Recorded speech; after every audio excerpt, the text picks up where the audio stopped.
नमस्कार, शाम के 5 बज रहे हैं। एबीपी न्यूज पर हाजिर हूं मैं रोमाना इसार खान। दिल्ली की सड़कों पर यमुना का पानी लोगों के गले तक पहुंच गया है, लेकिन सियासत अब तक के सारे रिकॉर्ड्स तोड़ने पर आमादा है।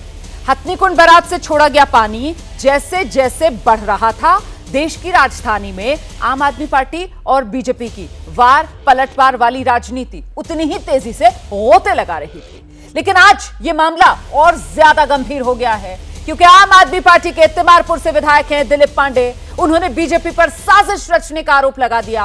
दावा किया गया कि हथनीकुंड बैराज से साजिशन सारा का सारा पानी दिल्ली की तरफ छोड़ दिया गया, जबकि उत्तर प्रदेश की तरफ की नहर को सूखा रहने दिया गया।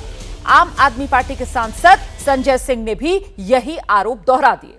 उन्होंने यहां तक कहा कि दिल्ली के लिए केंद्र सरकार के मन में जो नफरत है, यह बाढ़ उसी नफरत का नतीजा है।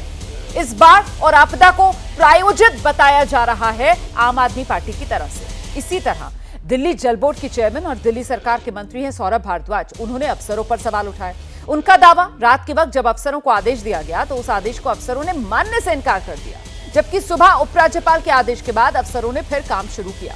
आरोप यह लगाया गया, मैसेज के बावजूद एनडीआरएफ की टीम मौके पर नहीं पहुंची। तो यानी बाढ़ में फंसी जनता को आधार बनाकर दिल्ली में हक जमाने की जो सियासी लड़ाई है वो लड़ी जा रही है। आम आदमी पार्टी के आरोपों पर बीजेपी ने पलटवार करने में देर नहीं की। बीजेपी ने बाढ़ में डूबी हुई दिल्ली को केजरीवाल सरकार की बदइंतजामी का नतीजा बताया और साथ में यह भी कहा कि यह वक्त दूसरों को दोष देने और राजनीति करने का नहीं है, क्योंकि इससे पहले मुख्यमंत्री अरविंद केजरीवाल कभी गृह मंत्री को चिट्ठी लिखते रहे तो कभी मीटिंग करते दिखाई दिए। सवाल यह उठा कि ये तैयारियां जो हैं वो पहले क्यों नहीं कर ली गई? पहले ही हथनीकुंड बैराज को लेकर गृह मंत्री को चिट्ठी क्यों नहीं लिखी गई, या फिर हरियाणा सरकार से कोऑर्डिनेशन बनाने की बात क्यों नहीं की गई?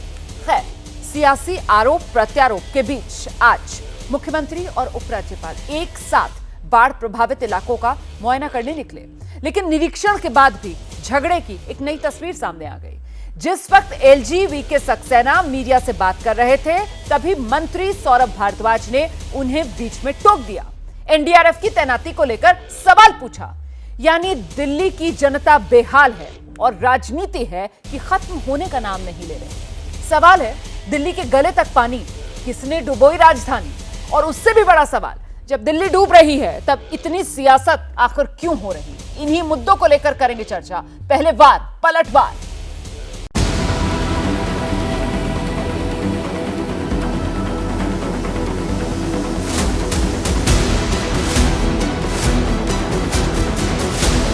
एक प्लेट थी, वो ऐसे मुड़ गई तो साइड में से और नीचे से पानी शहर के अंदर एंटर करने लग गया। तो अब इसको रिपेयर कर रहे हैं। सारी रात यहाँ पे इंजीनियर्स ने कोशिश की है। हमें लगता है 3-4 घंटे के अंदर काबू हो जाना चाहिए। लोगों के सिर से ऊपर से पानी निकल गया है। आज केजरीवाल को याद आई है कि उसे दिल्ली के लिए बाहर आना है। आज वो फोटो खिंचवाने के लिए वजीराबाद पहुंचे। हर बात पर ऐड देने वाले, हर बात पर प्रचार करने वाले मुख्यमंत्री कि अखबारों में विज्ञापन देकर दिल्ली की जनता को चेता नहीं सकते थे। इस पूरी स्थिति के जिम्मेदार अरविंद केजरीवाल आप हैं, क्योंकि आपने जिम्मेदारी से काम नहीं किया। आईटीओ का ब्रिज है और ये जो इसके ऊपर बैराज है, बेसिकली हरियाणा सरकार मेंटेन करती है। कि इसके अंदर 32 गेट हैं जिसमें से पानी निकल रहा है, मगर ये जो इधर के 5 गेट हैं, आप देखिए यहाँ पानी स्थिर है, तो पानी इन 5 गेटों से नहीं निकल रहा है क्योंकि ये गेट जाम हो गए हैं। इनमें जो है हरियाणा गवर्नमेंट ने खोलने की कोशिश की, वो नहीं खुल पा रहे।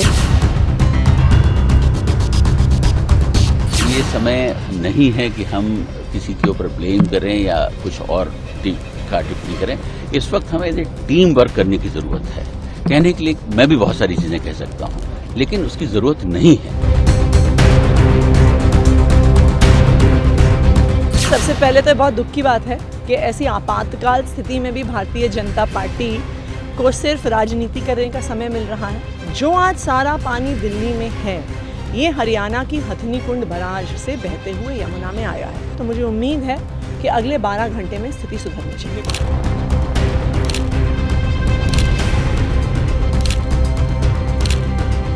तो ये दोषारोपण उचित नहीं है और न ये सियासत करने का समय है, ये राहत के लिए काम करने का समय है।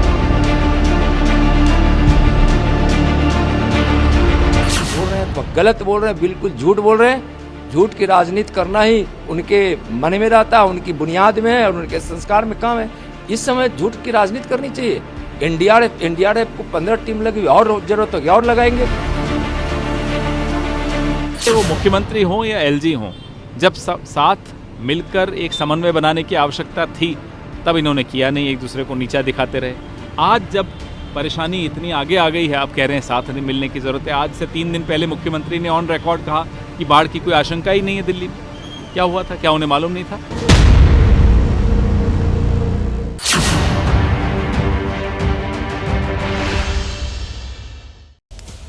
चर्चा करेंगे हम। परिचय आपका कराते हैं खास मेहमानों से। आम आदमी पार्टी के प्रवक्ता अनुराग ढांडा हमारे साथ मौजूद है इस वक्त। बीजेपी के प्रवक्ता हरीश खुराना जुड़ रहे हैं इस चर्चा में। कांग्रेस प्रवक्ता उनिका मेहरोत्रा भी हमारे साथ मौजूद है। बहुत स्वागत आप सभी का। लेकिन सबसे पहले मैं दर्शकों को जरा ग्राउंड पर लेकर चलूंगी। हमारे साथ हमारे 2 सहयोगी आप देख सकते हैं इस वक्त। अंकित गुप्ता दिल्ली के राजघाट इलाके से हमारे साथ मौजूद हैं और हरियाणा हथनीकुंड बराज वहां से दीपक रावत इस वक्त मौजूद हैं। और सबसे पहले दीपक के पास चलना इसलिए जरूरी हो जाता है क्योंकि ये हथनीकुंड बराज, इससे पानी दिल्ली की तरफ सारा छोड़ दिया गया, उत्तर प्रदेश की तरफ नहीं छोड़ा गया। ये कहकर आम आदमी पार्टी सीधे सीधे बीजेपी को कटघरे में खड़ा कर रही है कि साहब बीजेपी ने गंदी राजनीति के चलते दिल्ली को डुबो दिया।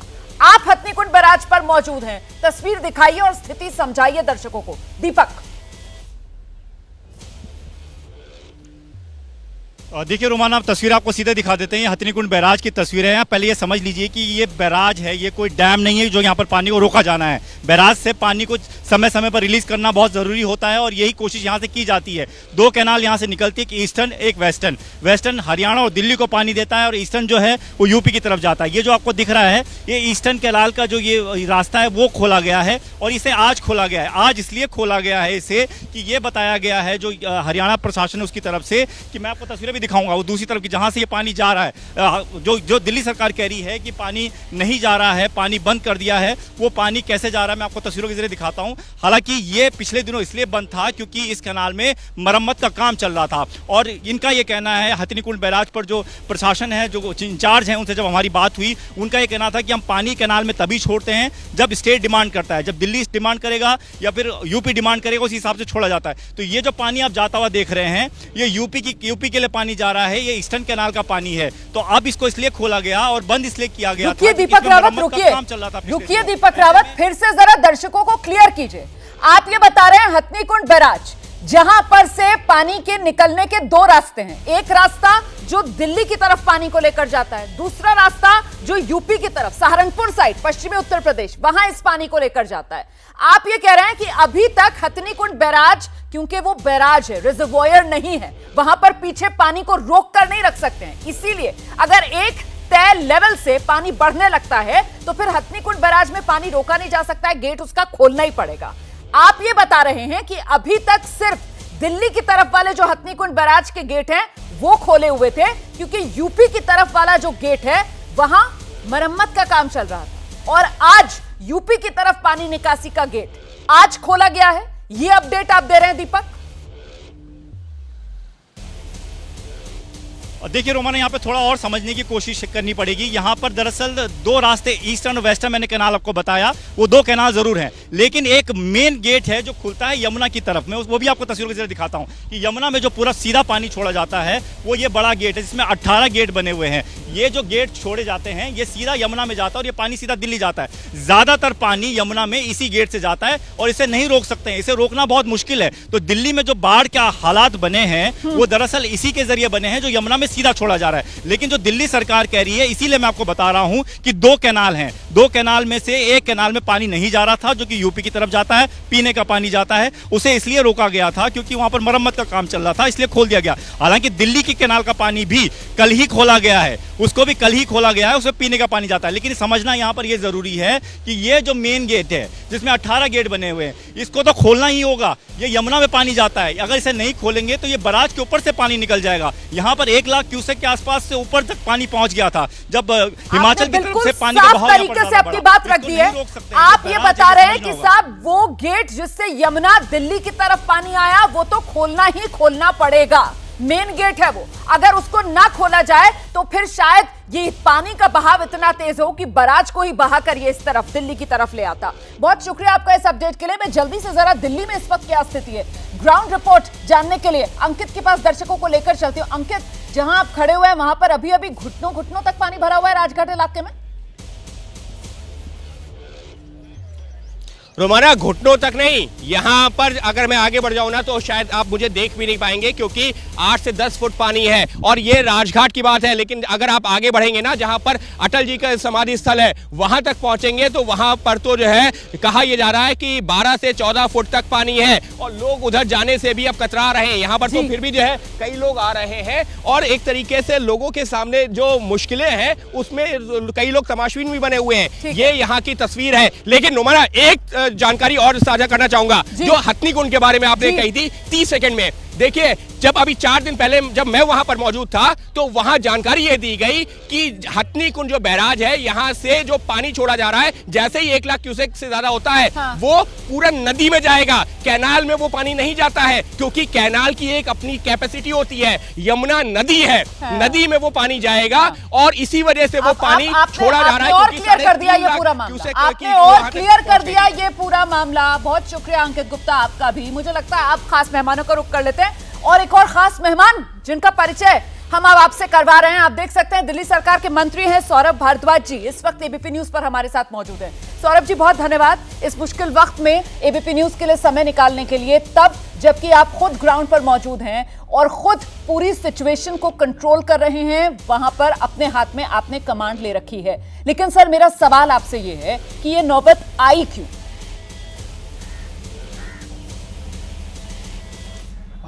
रोमाना जी, आप तो दिल्ली में ही या मुझे लगता है शायद नोएडा में रहती हैं, दिल्ली को अच्छे से जानती हैं।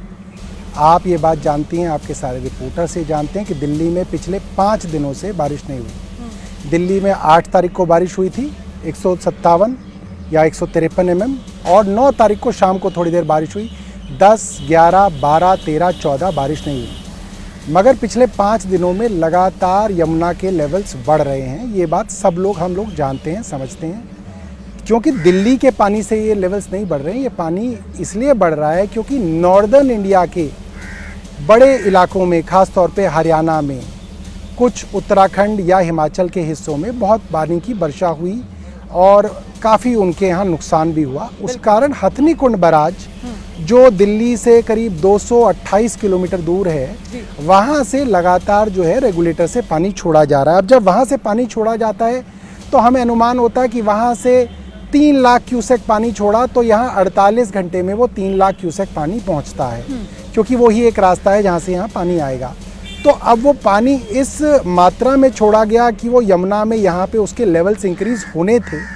मगर ये अनुमान तो सेंट्रल वाटर कमीशन का भी नहीं था कि ये लेवल्स इतने बढ़ेंगे कि 1978 की बाढ़ के लेवल्स को भी ब्रीच कर जाएंगे। क्योंकि 1978 में जब दिल्ली में बाढ़ आई थी रोमाना जी, तो ये लेवल 207.49 पे पहुंचा था और कल शाम तक ये लेवल 208.66 पे पहुंचा, यानी कि करीब 1.25 मीटर ऊपर बाढ़ की 1978 से भी 1.25 मीटर ऊपर, जो कि अपने आप में अनप्रेसिडेंटेड। जानकारियां आप दे रहे हैं लगातार, हम कल से दिल्ली वालों को ये तमाम जानकारियां पहुंचा रहे हैं।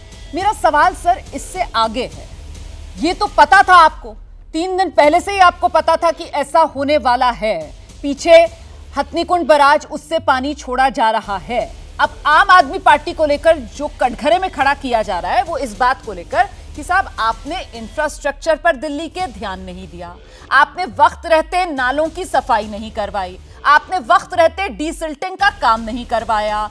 यमुना नदी की सफाई का क्या हुआ? यमुना में पानी रिटेन करने की कैपेसिटी आप लोगों की नाकामी है कि वो इतनी कम हो गई कि वाटर लेवल इस बार जो आप बता रहे हैं ना सर कि वो 45 साल पहले जो रिकॉर्ड था 207.49 का, वो इस बार जलस्तर और बढ़कर 208.66 पर पहुंचा। सौरभ जी, अच्छा, इसके रोमाना जी मैं 2 जवाब दूंगा जी। आपके टीवी के जो आम आदमी पार्टी को कवर करने वाले या दिल्ली की पॉलिटिक्स को कवर करने वाले रिपोर्टर्स हैं वो आपको बता देंगे पिछले 6 महीने में करीब 1 दर्जन बार दिल्ली के एलजी साहब तमाम रिपोर्टर्स को दिल्ली के नालों में लेके गए हैं, नजफगढ़ नाले पे, शाहदरा नाले पे, यमुना में, ये कहते हुए कि वो नालों की डिसिल्टिंग करा रहे हैं, वो यमुना को साफ कर रहे हैं।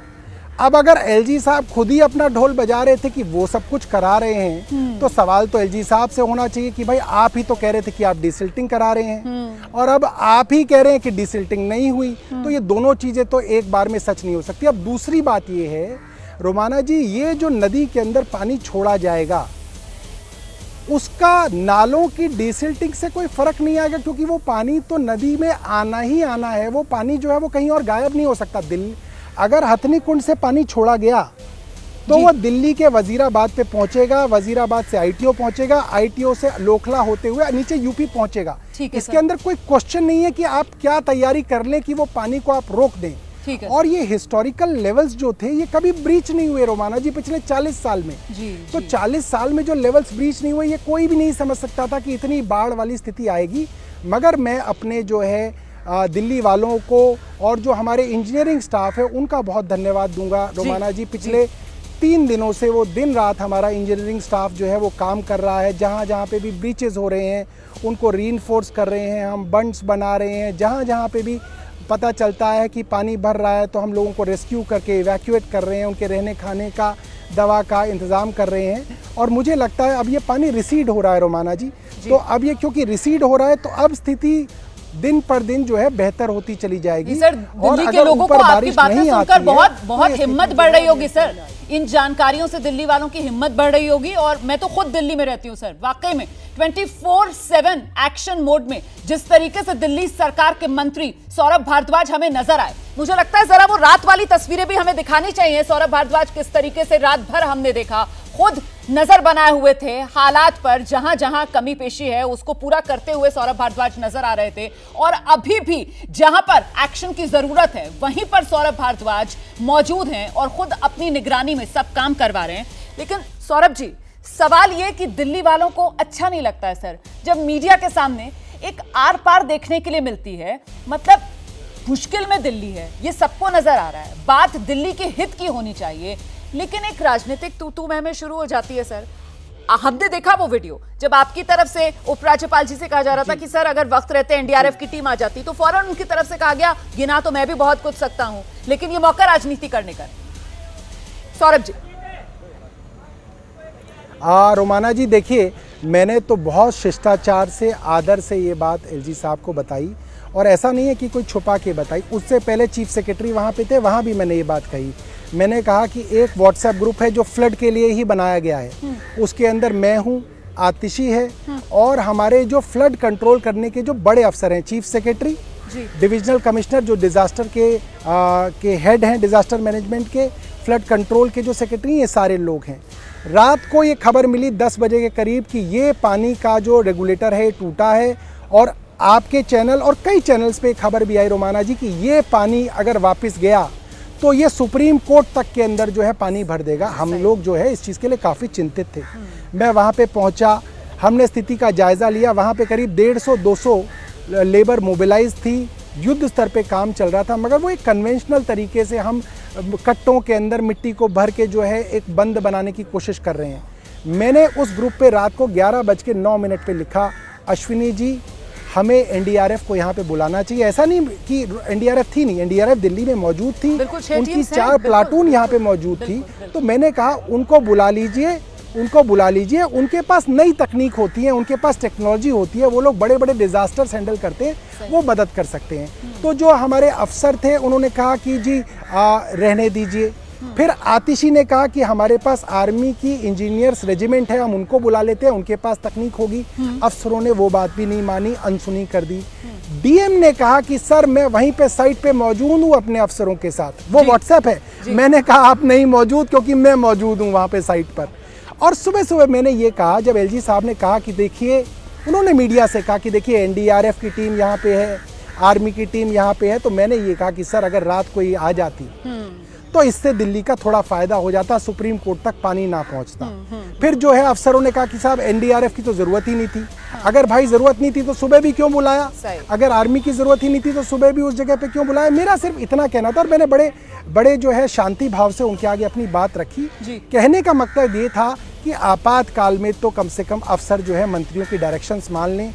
वैसे चलिए मनमुटाव होता रहता है, मगर इस वक्त तो हम जो है बिल्कुल एक टीम की तरह जो है काम कर रहे हैं। कोई भी आदमी जो हो, चाहे एनजीओ हो, मीडिया का आदमी हो, कोई दूसरी सरकार हो, सब लोग इस वक्त भी जहाँ पे मैं बराज पे बैठा हूँ, आप पूछिएगा, यहाँ पे हरियाणा गवर्नमेंट के अफसर काम कर रहे हैं और हम सब लोग मिल के साथ में खा रहे हैं, पी रहे हैं, चाय पी रहे हैं, हम सब साथ भाइयों की तरह बैठे हैं, क्योंकि अफसरों जरूरी से है किस सर, बात इस का वक्त झगड़ा भाई, टीम वर्क बहुत जरूरी सरकारों है। की और राजनीतिक बहुत लड़ाई हो शुक्रिया सकती है। आपने इतने बिजी शेड्यूल में, क्योंकि आप खुद वहां मौके पर मौजूद हैं और अपनी निगरानी में आप चाह रहे हैं कि जल्दी से जल्दी हालात दिल्ली में सही हो पाए, इसलिए तमाम काम है इसको अंजाम दे दिया जाए। बहुत शुक्रिया सौरभ भारद्वाज जी, एबीपी न्यूज के लिए समय निकालने के लिए सर, और शुभकामनाएं हमारी तरफ से। जल्द से जल्द दिल्ली की तस्वीर वही पुरानी वाली, खुशहाल वाली, दिल वालों की दिल्ली वाली नजर आए, क्योंकि ये सैलाब में डूबी हुई दिल्ली किसी को भी अच्छी नहीं लग रही। ये देश की राजधानी इस तरीके से डूबी हुई, दर्द में सिसकती हुई, इसको देखकर तकलीफ इस वक्त हर हिंदुस्तानी के दिल में हो रही है। मैं जल्दी से अब खास मेहमानों का रुख कर लेती हूँ। हमारे साथ बीजेपी की तरफ से हरीश खुराना जी आप देख रहे हैं मौजूद है। पहले हरीश जी का ही रुख करेंगे, क्योंकि अभी सौरभ भारद्वाज जी ने जितनी बातें कही हैं हरीश जी, उस पर आप ही की प्रतिक्रिया चाहूंगी सर। वक्त रहते एनडीआरएफ, आर्मी, जब सरकार के मंत्री कह रहे हैं कि साहब भेज दीजिए, यहां जरूरत है, रात में कुछ भी हो सकता है, तो सर जरूरी है दिल्ली वालों को खतरों के खिलाड़ी गेम का हिस्सा बनाना सर, कि देख लेंगे खतरा आएगा तो भेज देते सर? अगर कुछ हो जाता है ऐसा जिसकी आशंका थी, पहुंच जाता अगर पानी सुप्रीम कोर्ट तक, कौन जिम्मेदारी लेता उसकी? हरीश खुराना जी। रोमाना, आप आधा सच दिखा रहे हैं, आधा सच बोल रहे हैं। सौरभ भारद्वाज जी, सौरभ भारद्वाज ने ये तो कह दिया कि हमने एनडीआरएफ की टीम मांगी, लेकिन सच्चाई क्या है? एनडीआरएफ का काम रेगुलेटर ठीक करना है क्या? नहीं है। एनडीआरएफ का काम है बाढ़ पीड़ितों की मदद करना और उनको इवैक्यूएट करना, जो बड़ी बात ही पिछले 3 दिन तक कर रहे हैं। अब इनके ऊपर आफत ये आई है कि वो रेगुलेटर ठीक नहीं कर पाए, इनके इंजीनियर इतने सक्षम नहीं थे, वो नहीं ठीक कर पाए, पानी वहां चला गया। जब सर पे बात आ गई, पानी सड़कों पर चला गया, तब इनको एनडीआरएफ की याद आई है। आखिरकार एनडीआरएफ को कूदना पड़ा, आर्मी को बुलाना पड़ा। Point number 1। तो ये सौरभ भारद्वाज जी पूरी बात बताए कि शुरू में तो इन्होंने कुछ नहीं कहा, जब हाथ से बात निकल गई तब इन्होंने बुलाया। दूसरी बात, अब मैं जो इंपॉर्टेंट बात मैं करना चाहता हूँ जी, आप लोग कह रहे हैं कि बाढ़ आ गई दिल्ली के अंदर। ये दिल्ली के अंदर जो बाढ़ आई है ना, वो मैन मेड बाढ़ है। उसका कारण बताता हूँ आपको क्या है। मैं नहीं कह रहा, अरविंद केजरीवाल जी की 10 तारीख का प्रेस कॉन्फ्रेंस उठा लीजिएगा। 5 मिनट 58 सेकंड के ऊपर से लेके 7 मिनट 38 सेकंड तक का वीडियो चलाइएगा। क्या बोलते हैं वो कि 1978 के अंदर जब बाढ़ आई थी तो 8 लाख क्यूसिक पानी आया था दिल्ली के अंदर। 2013 के अंदर बाढ़ नहीं आई, 8 लाख क्यूसिक पानी आने के बाद भी। 2018 के अंदर 8,30,000 पानी दिल्ली के अंदर आया था, बाढ़ नहीं आई। लेकिन 3,25,000 3,50,000 पानी दिल्ली के अंदर आ जाता है तो इतना विकराल रूप ले लेता है। उसका कारण आपको जानना पड़ेगा। उसका कारण ये है कि जो पिछले 10 साल से 9 साल से हम लोग सुनते हुए आ रहे हैं कि यमुना कल साफ हो जाएगी, परसों साफ हो जाएगी, नई डेट मिलेगी, उसका एक बहुत बड़ा कारण है तो यमुना की डिसिल्टिंग नहीं हुई है, बैक वाटर मारा है, आपके जो गाद है वो बाहर नहीं निकली है, एनक्रोचमेंट हुई है। उसका सबसे बड़ा कारण जो है वो ये है, क्योंकि मथुरा तक पानी जाता है। आप जो बात कह रहे हैं ना, मैं अनुराग ढांडा से इसका जवाब लूंगी, लेकिन देखिए यमुना की सफाई और आप ही से सवाल पूछ रही हूँ, सुनिए तो मेरी बात खुराना साहब। यमुना की सफाई, अगर आप ध्यान से सुन रहे होंगे सर, मैंने सवाल पूछा था ना सर सौरभ भारद्वाज से। मैंने कहा था कि साहब क्या हुआ, यमुना की डिसिल्टिंग क्यों नहीं कराई? उसमें गाद इतना जम गया कि उसकी वाटर रिटेनिंग कैपेसिटी जो है वो कम हो गई। इसी वजह से वो जो कहा जा रहा है कि साहब 45 साल वाला रिकॉर्ड टूट गया, भाई जब नीचे कैपेसिटी नहीं है तो रिकॉर्ड टूटेगा ही ना, पानी फिर ऊपर नहीं चढ़ता जाएगा। ठीक है, ये सवाल मैंने अभी पूछा था, जवाब आपने सुना था। उन्होंने कटघरे में सीधे एलजी मतलब केंद्र और बीजेपी को खड़ा कर दिया सर। वो कह रहे हैं साहब एक तरफ तो ये लोग ढोल पीटते हैं कि सब काम हम ही करा रहे हैं, यमुना की सफाई हम ही करा रहे हैं, डिसिल्टिंग का काम हम ही करा रहे हैं, और जब जिम्मेदारी लेने की बात आती है तो फिर आम आदमी पार्टी, अरविंद केजरीवाल। आइए सर। रोमाना जी आप परसों से जर्नलिज्म कर रहे हैं और पिछले 9 साल से आपने इस सरकार को देखा है कि कोई पहली बार हो रहा है कि अपनी गलतियों का ठीकरा दूसरे फोड़ेंगे। अच्छा, मैंने चाहे पॉल्यूशन से लेके, चाहे कोरोना हो, पॉल्यूशन हो, तमाम ऐसे मुद्दों पे मेरी आपके साथ भी कई बार डिबेट हुई है। क्या होता है, आम आदमी पार्टी के प्रवक्ता हो, मंत्री हो, क्या होता है, अपना ठीकरा, अपनी टोपी दूसरों पर डाल देते हैं। अभी भी तो उन्होंने यही किया था, अमित शाह जी को चिट्ठी लिख दी कि हमसे नहीं हो रहा, आप आके मदद करिए। आपको 10 तारीख को प्रेस कॉन्फ्रेंस कर रहे हैं, आपको मालूम है पानी छूट चुका है, आपने क्यों नहीं मुनादी करी? और सबसे इंपॉर्टेंट बात, दिल्ली के मुख्यमंत्री इतने संवेदनशील हैं, आज 4 दिन हो गए दिल्ली के लोग पानी पानी कर रहे हैं। आप मुझे एक तस्वीर दिखा दीजिए कि अरविंद केजरीवाल जी लोगों के बीच में गए हो, उनकी समस्या सुनी हो, उसके समाधान करने को। एक तस्वीर, मुझे एक तस्वीर दिखा दीजिए। मैं राजनीति में माफी मांग लूंगा इन लोगों से, एक तस्वीर दिखा दे मुझे अरविंद केजरीवाल की। इतने संवेदनशील लोग हैं ये। ठीक है सर, मैं अनुराग ढांडा के पास चल रहा हूँ। अनुराग जी आप मुझे सर ये बताइए कि फिर आप किस काम के सर, जब दिल्ली वालों को जरूरत पड़ती है तो मदद आप कर नहीं पाते हैं और फिर आप केंद्र से मदद की गुहार लगाते हैं, आप किस काम के? देखिए, दिल्ली में तो दिल्ली की पूरी सरकार सड़कों पे, आप खुद देख रही हैं, आपने खुद भी कमेंट किया उस पर और सारे टीवी चैनल्स पे दिख भी रहा है। हमारे सारे मंत्री, हमारा सारा प्रशासन, हम लोग पूरी मेहनत से, पूरी हिम्मत से इस आपदा का सामना कर रहे हैं। लेकिन हमारा सवाल सिर्फ इतना सा था कि आपदा तो ये प्राकृतिक है, लेकिन अगर इसमें कृत्रिम तड़का ऐड नहीं करती भारतीय जनता पार्टी की सरकार, और मैं खास तौर पे कह रहा हूँ हरियाणा सरकार, अगर इसमें ये तड़का नहीं लगाती तो ये नुकसान कम होता, ये लेवल्स कम होते। मैं ऐसा बहुत रिस्पॉन्सिबिलिटी के साथ इसलिए कह रहा हूँ क्योंकि हथनीकुंड बैराज को अनुराग जी, हाँ जी, मैं यही जानना चाह रही थी, ये कृत्रिम तड़का, ये जबरदस्त सर आप शब्द निकाल कर लेकर आए, खोज कर लेकर आए, मतलब इसका डेफिनेशन क्या है वो भी बता दीजिए। क्या है कृत्रिम तड़का जो लगाया है हरियाणा सरकार ने? मैं बताता हूँ। जो ईस्टर्न कैनाल और वेस्टर्न कैनाल है हथनीकुंड पर, एक तो हथनीकुंड बैराज पर ये बार बार ज्ञान दे रहे हैं कि हथनीकुंड बैराज पे पानी नहीं रोका जा सकता, पानी नहीं रोका जा सकता, बांध नहीं है।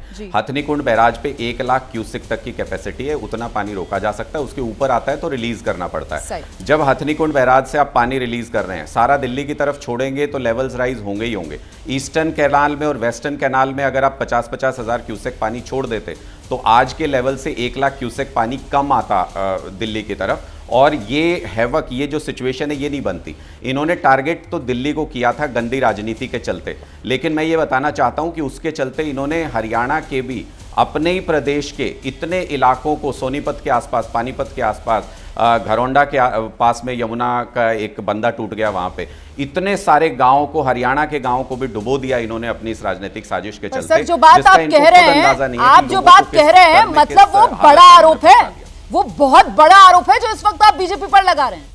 हरीश खुराना जी जवाब दीजिए, क्योंकि वो कह रहे हैं कि मैं तथ्यों के साथ पूरी जिम्मेदारी से ये बात रख रहा हूं कि बीजेपी ने साजिश के तहत दिल्ली को डुबो दिया। हरीश खुराना जी, दिल्ली वालों से इतनी दिक्कत बीजेपी को क्यों है सर?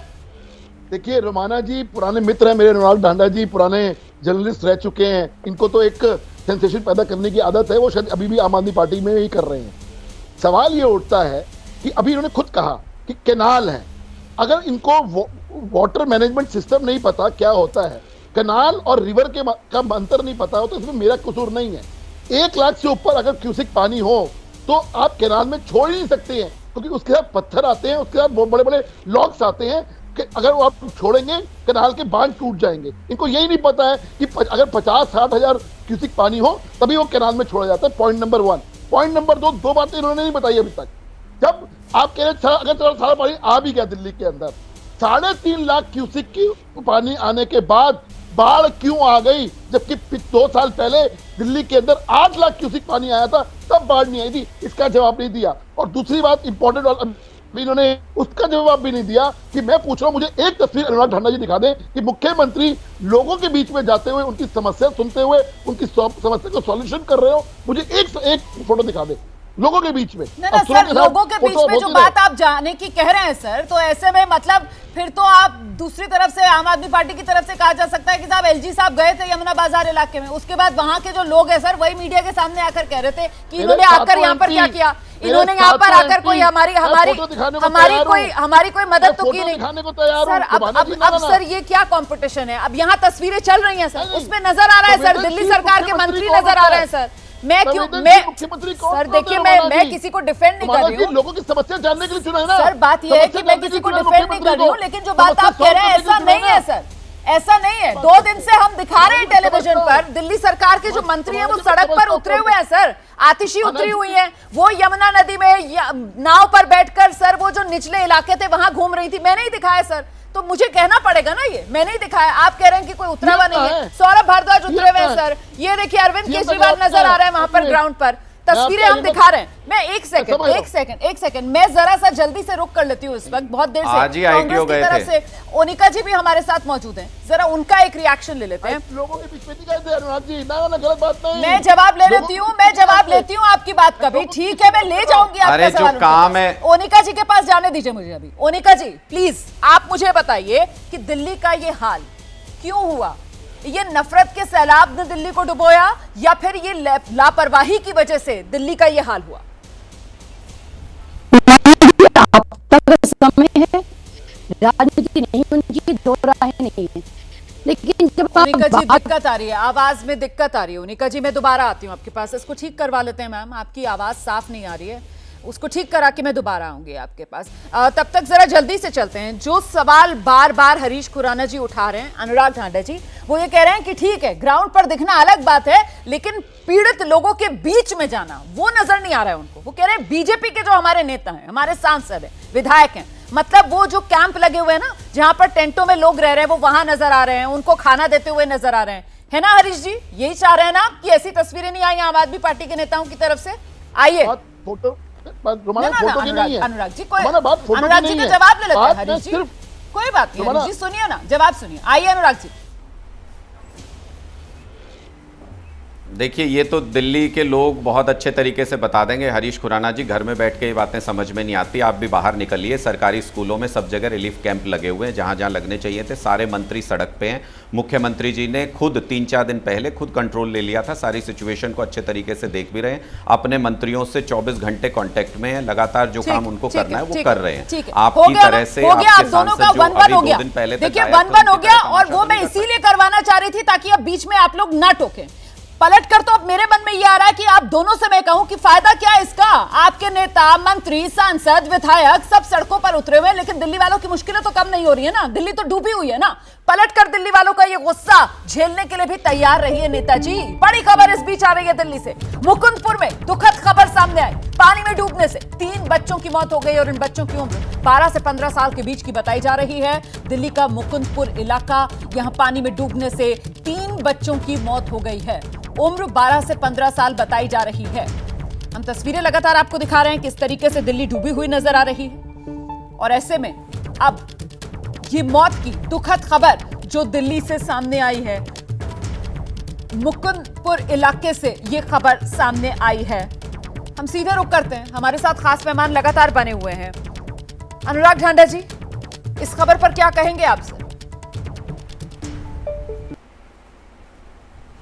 बहुत ही दुखद खबर है। कोई भी ह्यूमन लाइफ का लॉस हो वो बहुत दुखद खबर है, और ऐसी आपदा में सारे प्रिकॉशंस लेने के बावजूद अगर कोई ऐसी स्थिति बनती है जहां पर ऐसी घटना हुई है, तो मुझे लगता है कि इस दर्द में सबको शामिल होना चाहिए। बहुत ही दुखद लेकिन सवाल ये है, जिस बात का बार बार यहाँ पर हरीश खुराना साहब जिक्र कर रहे हैं कि साहब कहाँ तो 8 लाख क्यूसेक पानी आ जाता है और तब भी दिल्ली नहीं डूबती है, और कहाँ वो बता रहे हैं आंकड़ा 3 लाख क्यूसेक पानी आता है और दिल्ली में सैलाब। इसकी वजह क्या है सर? सारी जिम्मेदारी हरियाणा हथनीकुंड बैराज पर ही डाल दी जाएगी? मैं बता देता हूँ, उसकी वजह भी बता देता हूँ। उसकी वजह यह है कि थोड़ा सा तकनीकी ज्ञान की कमी है हरीश खुराना जी को। जब ये 8 लाख क्यूसेक पानी की बात कर रहे हैं, उस वक्त सिर्फ पहाड़ों पे ऊपर बारिश हो रही थी, उस वक्त यहाँ पे बारिश नहीं हो रही थी, और वो पानी बह के आ रहा था, तो उसमें से बहुत सारा पानी जो है वो उसके लेवल्स रिड्यूस भी हो जाते हैं और स्प्रेड भी हो जाता है ग्राउंड में। अब जब ये पानी आ रहा था, उस वक्त हथनीकुंड बैराज से भी पानी छोड़ा गया, और उसके साथ साथ हरियाणा में भी बहुत ज़ोरदार बारिश हो रही थी, अंबाला से लेके और आगे यमुनानगर से अंबाला से लेके आगे तक के पूरे इलाके में करनाल तक बहुत ज़ोरदार बारिश हो रही थी, तो उसमें एड ऑन होता है, हर जगह से नाले यमुना में आके गिरते हैं, जो बरसाती नदियां हैं वो यमुना में आके गिरती हैं और उसकी वजह से इसके लेवल बहुत ज़्यादा राइज हो गए थे। दूसरी बात, मैं बार बार ये कह रहा हूँ, आप उससे बार बार ये बीजेपी के हमारे साथी उससे डिफ्लेक्ट करने की कोशिश कर रहे हैं। ये बार बार तकनीकी ज्ञान दे रहे हैं कि 1 लाख क्यूसेक से ज़्यादा पानी हो तो नहरों में नहीं छोड़ा जाता। भाई साहब ये मत बताइए, जब इमरजेंसी मेजर्स होते हैं तो कुछ भी किया जाता है ह्यूमन लाइफ को बचाने के लिए, तो ये तो गलत तर्क है इनका। और आज जब सुबह आज जब एक युवा ने जाके वहाँ पे पूरा एक्सपोज कर दिया, जब दिखा दिया कि अभी भी पानी नहीं छोड़ा हुआ है, उसके बाद आपके रिपोर्टर बता रहे थे कि आज वहाँ पे पानी को चालू किया है, तो आज कैसे पानी चालू हो गया? आज भी 1 लाख के नीचे तो नहीं आया उसका लेवल पानी का, 1 लाख क्यूसेक के नीचे, तो आज कैसे नहर चालू हो गई? ये कहते हैं कि उसके तटबंध टूट जाएंगे पत्थर की वजह से। हर साल 80 करोड़ रुपए इस साल भी खर्च हुआ है हरियाणा के अंदर तटबंधों को मजबूत करने के लिए। क्यों नहीं किए भाई? मानसून आने से पहले क्यों नहीं तटबंध मजबूत किए? हरियाणा के अंदर कई जगह पे तटबंध टूटे सिर्फ इसलिए क्योंकि वहां पे इलीगल अवैध माइनिंग चल रही है यमुना के किनारे। इनकी सरकार है, उसमें छुपाने की कोशिश कर रहे हैं इन सब खामियों को, और जो पैसा उस पे खर्च होना चाहिए। मैं जवाब लेती हूँ। हरीश खुराना जी जवाब तैयार रखिएगा सर। उत्तर प्रदेश की तरफ वाली नहर सूखी और दिल्ली की तरफ पानी इतना ज्यादा छोड़ दिया जाता है कि दिल्ली पानी सैलाब दिल्ली में आ गया। लेकिन इस बीच ओनिका जी का रुख करते हैं। पहले बात करने की कोशिश कर रहे थे, कुछ तकनीकी खराबी की वजह से आवाज नहीं आ पा रही थी। ओनिका मैम, आपको मेरी आवाज मिल रही है ना? मेरा सवाल वही है, ये दिल्ली क्यों डूबी?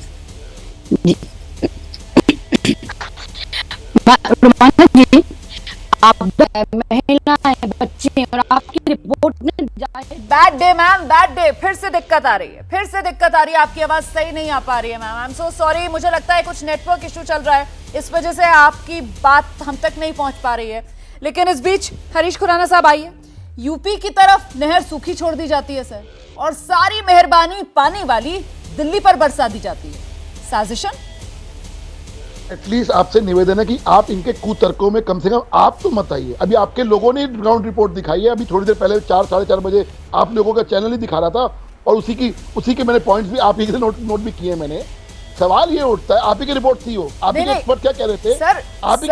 सर एक सेकंड, मेरे तो रिपोर्टर अभी वही थे सर। आपको 4 साढ़े 4 बजे नहीं, आप 5 बजे जिस शो में बैठे हुए हैं, अगर आप उसी की शुरुआत में देख लेते तो वहां पर हमारे रिपोर्टर दीपक रावत थे।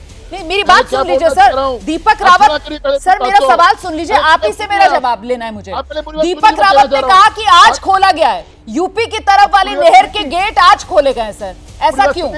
प्लीज बताइए। सुनेंगी जी। अभी आपके जो एक्सपर्ट्स आए हुए थे 4:15 बजे, उन्होंने क्या बोला? उन्होंने क्या बोला कि अगर 1 लाख से ऊपर क्यूसेक से पानी ऊपर हो जाए तो उन कैनाल्स पे नहीं छोड़ा जाता।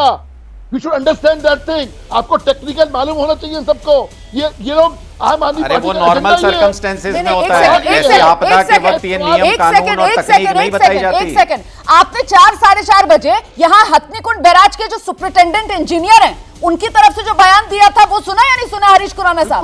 हाँ, तो उन्होंने क्या बताया? हरीश खुराना साहब, उन्होंने वजह ये नहीं बताई कि 1 लाख क्यूसेक से ज्यादा अगर पानी आता है तो नहर की तरफ नहीं छोड़ा जाता है। उन्होंने वजह ये बताई कि साहब उस तरफ मरम्मत चल रही थी और वहां यूपी सरकार की तरफ से मना किया गया था कि हमारी तरफ पानी मत छोड़ना, इस वजह से वहां पर पानी नहीं छोड़ा गया। सर, आप अलग तर्क दे रहे हैं यहाँ पर बैठकर। सर, इमरजेंसी सिचुएशन है, दिल्ली डूबी हुई है सर। ऐसे में सवाल तो मैं सबसे पूछूंगी सर। कर रही है आप मुद्दे को डाइवर्ट क्यों कर रही है? सर, इसमें मुद्दे को डाइवर्ट करना क्या हुआ? ये तो लॉजिकल सवाल है। सुनिए आप सुनते रहिए। 3.5 लाख क्यूसेक पानी दिल्ली के अंदर आ गया तो बाढ़ क्यों आई? जब 8 लाख क्यूसेक पानी नहीं दिल्ली के अंदर आने के बाद भी बाढ़ नहीं आती।